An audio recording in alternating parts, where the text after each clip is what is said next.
స్తోత్రం. Praise the lord. హల్లెలూయా. దేవునికి మహిమ కలుగును గాక.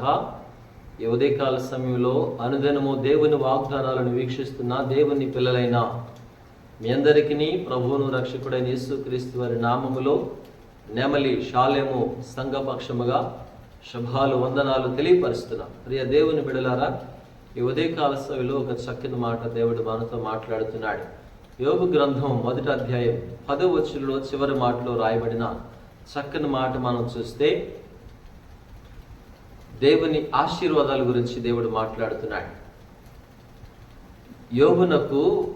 యోబు యొక్క చేతి పనిని దీవించుచుండుట చేత దేశములో అతని ఆస్తి బహుగా విస్తరించినట్లుగా లేఖనములో మనం చూస్తున్నాం. దేవుని బిడలారా, ఉదయకాల సమయంలో ఏమని మనం జ్ఞాపకం చేసుకుంటున్నామంటే, యోబు గారి యొక్క చేతి పనిని దేవుడు దీవించుటకు గల కారణాలు జ్ఞాపకం చేసుకుంటే అంటాడు, యోబునకు కలిగినటువంటి సమస్తాన్ని కూడా దేవుడు దీవించడానికి యోబు భక్తుని యొక్క దేవుని యందు భయభక్తులు కలిగిన జీవితం. అయితే ఈ ఉదయకాలపు వేళ మనమేమని జ్ఞాపకం చేసుకుందామంటే, ఒకసారి మనం ప్రశ్నించుకుందాం, మన చేతి పనిని దేవుడు దీవించాడా? మన చేతి పనిని ఆశీర్వదించాడా లేదా అని ప్రశ్నించుకుంటే ఆ మాట ఎందుకు జ్ఞాపకం చేసుకున్నాం తెలుసా? చాలా మంది అంటూ ఉంటారు, నేను చేసిన చాకరంతా వ్యర్థమైపోతుంది, ఎటుపోతుందో రూపాయి మిగులువారు లేదు అని చెప్పి బాధపడుతూ ఉంటారు. అయితే నేనంటాను, నువ్వు చేసే నీ చేతి పనిని ఎవరు దీవించాలో తెలుసా? దేవుడు దీవించాలి, దేవుడు ఆశీర్వదించాలి, దేవుడు నిన్ను అభివృద్ధి పరచాలి. అంటే నువ్వెలా ఉండాలో తెలుసా? దేవుని యందు భయభక్తులు కలిగిన జీవితం. యోబు గారి చరిత్ర మనకందరికీ తెలుసు. యోబు గారికి లాగా ఎలా ఉండాలి తెలుసా? యథార్థంగా ఉండాలి, న్యాయంగా ఉండాలి, చెడుతనాన్ని విసర్జించాలి. దేవుని యందు భయభక్తులు కలిగినటువంటి వ్యక్తులమై ఉన్నప్పుడు దేవుడు ఏం చేస్తారంటే మన చేతి పని అంటే మనకందరికి గుర్తుకొచ్చేది కూలి పని అని అనుకోవచ్చు. ఒకవేళ వ్యవసాయ పరమైనటువంటి కూలి పని కావచ్చు, చేతి పని. ఒకవేళ వ్యాపార పరంగా చేసేది కూడా చేతి పని.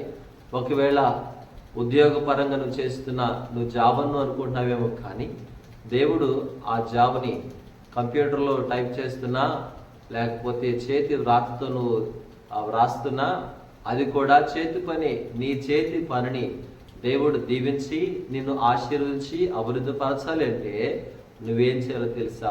దేవుని యందు భయభక్తులు కలిగి ఉండాలి. అంటాడు చక్కని మాట, నిశ్చయముగా నీవు నీ చేతుల కష్టార్జితమును అనుభవిస్తూ ఉన్నారు. చాలా మంది కష్టపడతారు, కష్టపడినటువంటి సంపాదించినటువంటి ఆ సొమ్ము ధనం అనుభవించలేకపోవడం గల కారణాలేంటి? దేవుని యందు భయభక్తులు లేక. హగ్గయి గ్రంథం 1వ అధ్యాయం 6వ వచనంలో అంటాడు, ఏమంటాడు తెలుసా? మీ జీతం చినిగిపోయిన సంచిలో వేసినట్లుగా ఉందంటాడు.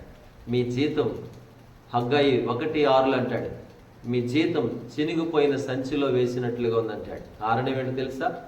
దేవుని బిడలారా, దేవుని యందు భయభక్తులు కలిగి ఉండకపోవడమే మన కష్టార్జితాన్ని మనం అనుభవించలేకపోతాం. దేవుని భాగాన్ని దేవునికి ఇస్తూ, దేవుని ఘనపరుస్తూ, దేవుని యందు భయభక్తులు కలిగి ఉంటున్నప్పుడు దేవుడు ఏం చేస్తాడంటే బహుగా దేశంలో విస్తరింప చేస్తాడు, అభివృద్ధి పరుస్తాడని జ్ఞాపకం చేస్తున్నాడు. ఈ ఉదయకాలపు వేళ ప్రత్యేకమైనటువంటి మాట ఎందుకు తెలియచేస్తున్నా తెలుసా? మనం ఎప్పుడు ఆశీర్వాదాల గురించి తెలుసుకోవటమే కాదు, శాపాలు ఎందుకు వస్తాయో కూడా తెలుసుకోవాలి. దేవుని బిడ్డలారా, గమనించండి, నీ చేతి పనిని దేవుడు దీవించాలంటే యోబు గారికి లాగా దేవుని యందు భయభక్తులు కలిగి చెడుతనాన్ని విడిచిపెట్టి నీ కష్టార్జితాన్ని, నీ చేతి పనిని దేవుని చేత దీవించబడే వారముగా ఉందముగాక.